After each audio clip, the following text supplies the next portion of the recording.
como es el viento. Dime que no me quieres. Se Cuba se resumisse a seu centro histórico, muitos problemas estariam resolvidos. Se a ilha fosse esse bairro com 3.700 edifícios e se a regra do bairro fosse a regra para a ilha. O centro de Havana tem lojas americanas, europeias, sofisticadas, que vendem a preços de primeiro mundo.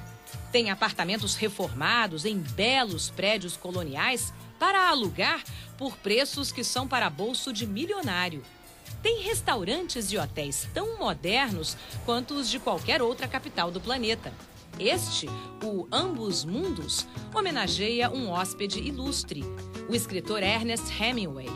Tem um casario deslumbrante, muito bem conservado e não falta dinheiro para as obras necessárias. Tem também escolas modelo para as crianças da comunidade. Tudo isso é possível graças à Oficina do Historiador, instituição criada para manter o patrimônio histórico cubano.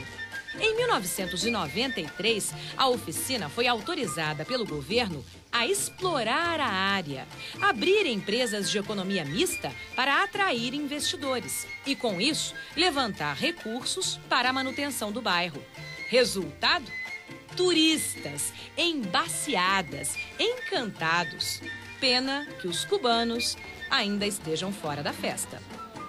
A Praça da Catedral, erguida no século XVIII, é um dos símbolos da velha Havana. E só a visita a este lugar já valeria toda a viagem a Cuba. Mas esse fluxo de turistas que vem para ver maravilhas como essa e que tanto ajudou a economia da ilha, também evidenciou para os locais a incrível disparidade entre o peso cubano e o peso conversível, aquele usado pelos que vêm de fora. Por isso, durante a temporada, quando os turistas começam a chegar, os cubanos se fantasiam com roupas típicas à espera de um trocado, mas em moeda forte. Este é o peso cubano, velhinho e desmoralizado. É preciso 24 pesos cubanos para comprar um peso conversível, ou cuc para os íntimos. O cuc é a moeda que só os turistas usam na ilha. Artificialmente vigoroso, deixa o dólar para trás. $1 compra 89 centavos de cuc e €1 é igual a um cuc e 36 centavos. Por isso, para um cubano que recebe seu salário em pesos cubanos, qualquer moedinha de cuc é uma pequena fortuna. Nosso amigo aqui faz máquinas fotográficas com latinhas de refrigerante para vendê-las por um cuc. 2, se o turista for bonzinho. Não falha, minha máquina. Mas por que essa confusão de moedas? Por causa do tal período especial. Quando a União Soviética caiu e deixou de financiar a prosperidade da ilha, o socialismo aqui precisou de adaptações. Como a que permitia a entrada de turistas, que em suas bagagens fartas traziam informações muito sedutoras sobre as delícias da vida burguesa e capitalista. Para manter os companheiros revolucionários longe de tais tentações, optou-se por dividir o país em dois: a Cuba dos cubanos e a Cuba dos turistas. Com lojas para turistas, hotéis para turistas e uma moeda para turistas. Começou aí a corrida pelo cuc.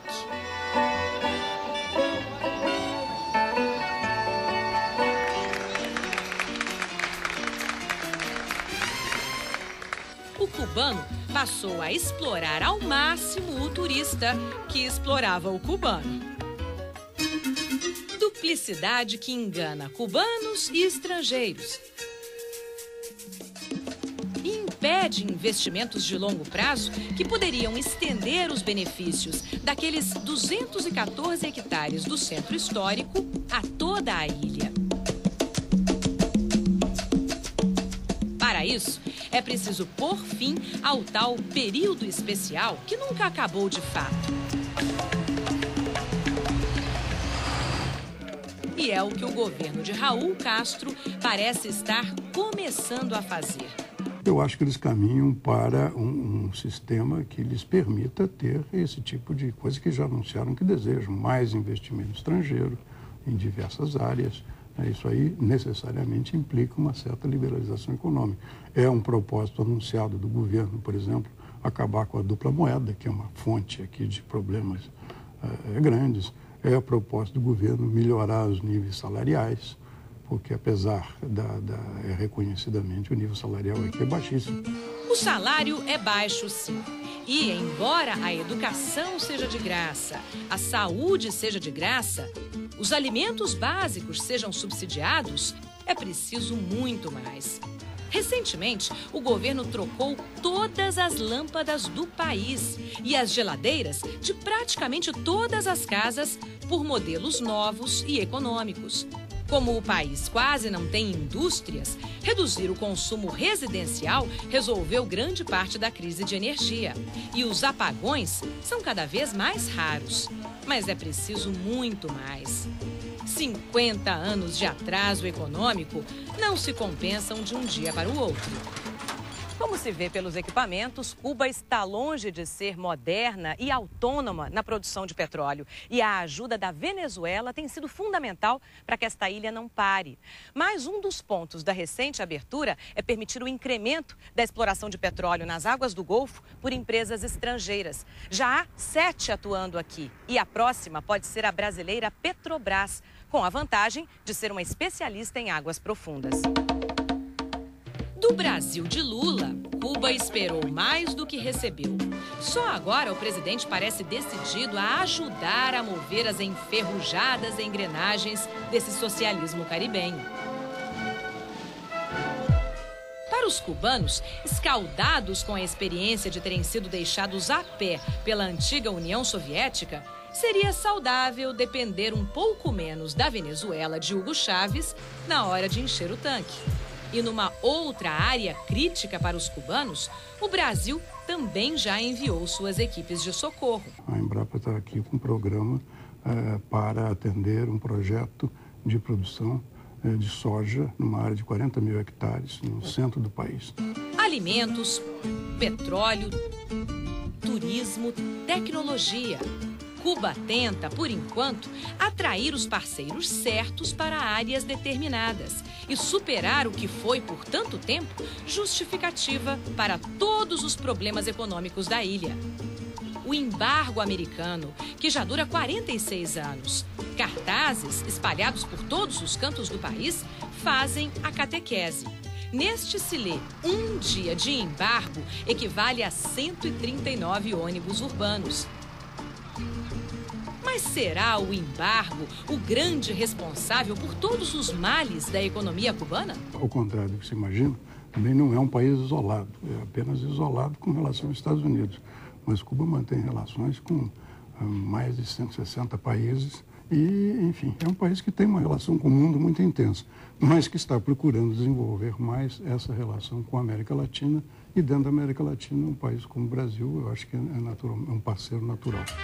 Ou seja, embargo, no caso de Cuba, não é sinônimo de isolamento. Mas o argumento encheu de energia os discursos nacionalistas de Fidel. Hasta la victoria siempre. E de ânimo seus seguidores revolucionários. Agora, vamos viver uma Cuba sem Fidel. Sem discursos intermináveis. Sem combustível político para incendiar os críticos das mazelas econômicas. Vamos ver Cuba como ela realmente pode ser. A ilha da comunhão perfeita entre a justiça socialista e a liberdade capitalista. Ou a ilha do eterno apartheid entre os cubanos e o resto do mundo.